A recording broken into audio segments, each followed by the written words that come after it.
فيكتور هوغو كما قلنا اكونو لا غلوار بوبولير، يعني الشعب كامل كان تيعرفو كيحترمو، وحتى سي بير يعني الناس اللي كانوا كتاب ديك السبحه مثلا فاش قلنا بوتيي ولا فولتير ولا بودلير ولا ما عرفتش هذا فولتير واش كان في العصر ديالو سي با، مي غوتيي شكون الاخر قلنا غوتيي اي جيرار دو نيرفال، هادو الناس اللي كانوا تيعترفوا به واحد الاعتراف كبير لانه كان تيعتبروه يعني نابغه ديال العصر ديالو في مجال الكتاب. هذا العصر الانوار يعني نبغوا فيه بزاف ديال الناس، ولكن فيكتور هوغو كان في تو سكيي لا بويزي رومانتيك، تو سكيي درام، كان يعني انسان مميز.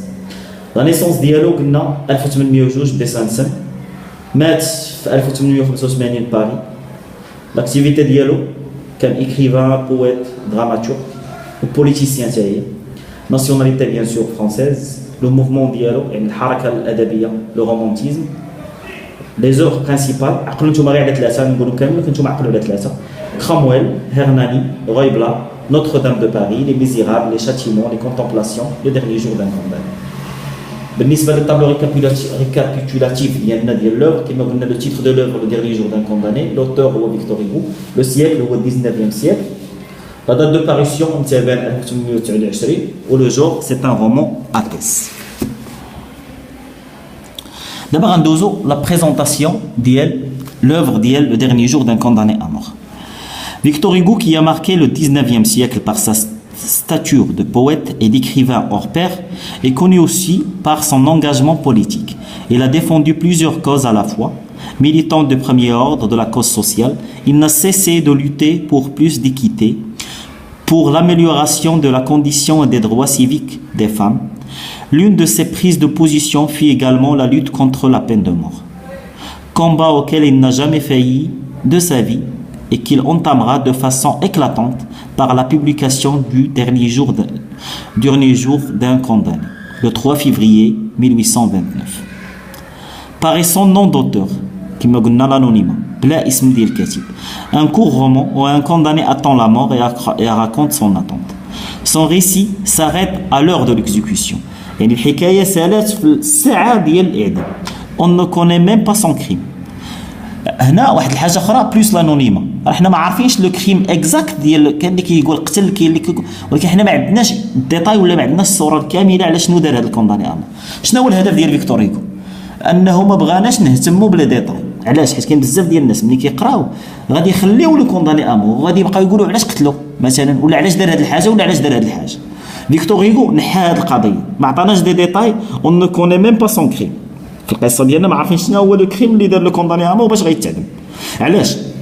لان هذا ماشي هو الهدف ديال فيكتور هوغو. الهدف ديال فيكتور هوغو هو لا لوت كونتر لا بين دو مور كيل كو سوا لي كوز اي لي سيركونستانس. كيما بغاو يكونوا الاسباب ولا المسببات، هو ماشي صوغ.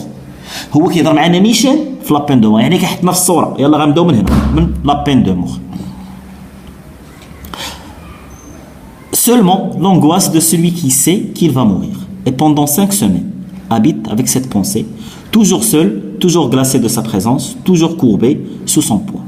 هنا اول انديكاسيون على شنو هي الديوري ديال الغومون، هي 5 سومين. هذا من لي زيبوتيز اللي كاينين، من الفرضيات اللي كاينين ان الغومون كيمتد على 5 سومين، ولكن قلت لكم ان الحقيقه ديال الغومون ديالنا انه تيمتد على نصف يوم، من لوب الفجر حتى حوالي 4 مساء، ما اقل ولا اكثر. اي حاجه كتقال لنا هي عباره عن فلاش باك، عوده الى الخلف، ما كاينه حتى شي حاجه. يعني الاحداث اللي كنعيشوها واقعيه هي اللي بدات من اللوب حتى الاقتراب الساعه ديال ليكزيكسيون، اللي هي لي في غيال اللي عاشهم لوتور. اما اي حاجه فهو غير كان تيرجع بينا فلاش باك، فكتبان بحال لا ديور. يعني كاين اللي غايقول لك 5 سومين، كاين اللي غايقول لك 6 موا، كاين ولكن راه تنقول لك مره اخرى ديما فكر العنوان سميتو لو ديرني جور دان كونداني. ما عنده حتى شي معنى ان يكون العنوان سميتو اليوم الاخير وانا كنهضر لك على 5 سيمانات ولا على 6 شهور. Le livre est un cri qui dit plus qu'un discours, un chef-d'œuvre. Comment en le lisant ne pas être obsédé aujourd'hui par l'image de ces milliers d'hommes et de femmes, d'enfants, attendant eux aussi pendant des années, en ce moment même, dans les couloirs de la mort, des prisons dans le monde. يعني تيقول لك ان كاين بزاف ديال الناس مثلا كيتسناو، وحنا كنقراو هاد الغومون هذا، كيتسناو نوبتهم في الاعدام، دي فام دي زوم دي زونفون.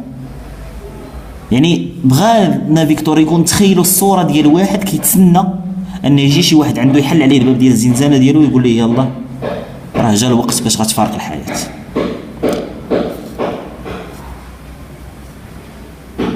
هنا غتقولوا لي فيكتور هيغو وحنا كنشوفوه كيكتب لو ديرني جور دان كونداني كنحسوا به بحال كيهضر على راسو، وهذا هو الخطا اللي كانوا طاحوا فيه بزاف ديال الناس.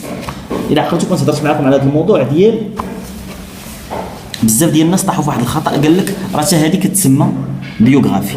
الا عقلتوا انا كنشرح لكم لوطوبيوغرافي قلت لكم لوتور ايغال لو ناراتور ايغال لو بيرسوناج برينسيبال ايغال لو جو. حنا عندنا لو جو ايغال لو كونداني ا مور، ياك؟ ولوتور اللي هو فيكتور هيغو ايغال لو ناراتور، هو اللي تيعاود لنا القصه. واش لوتور هو الكونداني ا مور؟ لا، في لوطوبيوغرافي باش تكون صحيحه خص جو